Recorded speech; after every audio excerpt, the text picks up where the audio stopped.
யோக பலத்தை அதிகமாக பெறக்கூடிய ராசிக்காரர்கள் ரிஷபம்.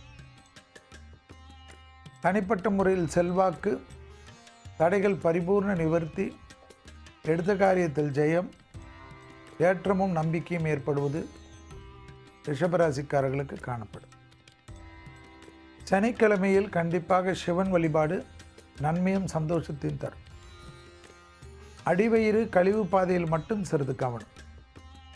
ப்ரமோஷன் தடைகள் அதிகமாக தீர்க்கக்கூடிய ராசிக்காரர்கள் ரிஷபம்.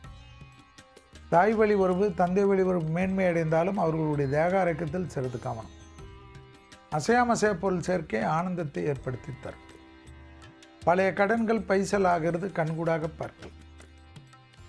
மன அழுத்தம் நிச்சயமாக தீரக்கூடிய காலகட்டம். முதலீடுகளுக்கு குறைவு இருக்காது. எதிர்பார்த்த நல்ல விஷயங்கள் நடைபெறக்கூடிய அனுகூலங்கள் மிகப்பெரிய ஏற்றத்தை ஏற்படுத்தும். வாழ்க்கையில் காணப்பட்டிருந்த பலவிதமான கஷ்டங்கள் பரிபூர்ண நிவர்த்தி ஏற்படுவது பெரிய அளவுக்கு அனுகூலத்தையும் நம்பிக்கையும் தரும். தொழில் ரீதியாக இருந்த சிக்கல் படிப்படியாக தீர்வது கண்கூடாக பார்க்கலாம். உத்தியோகத்தில் நம்பிக்கை, அனுகூலங்கள் காணப்படும். அடிமை தொழிலிருந்து தனிப்பட்ட தொழில் தொடங்கக்கூடிய பிராப்தம் ஏற்படும்.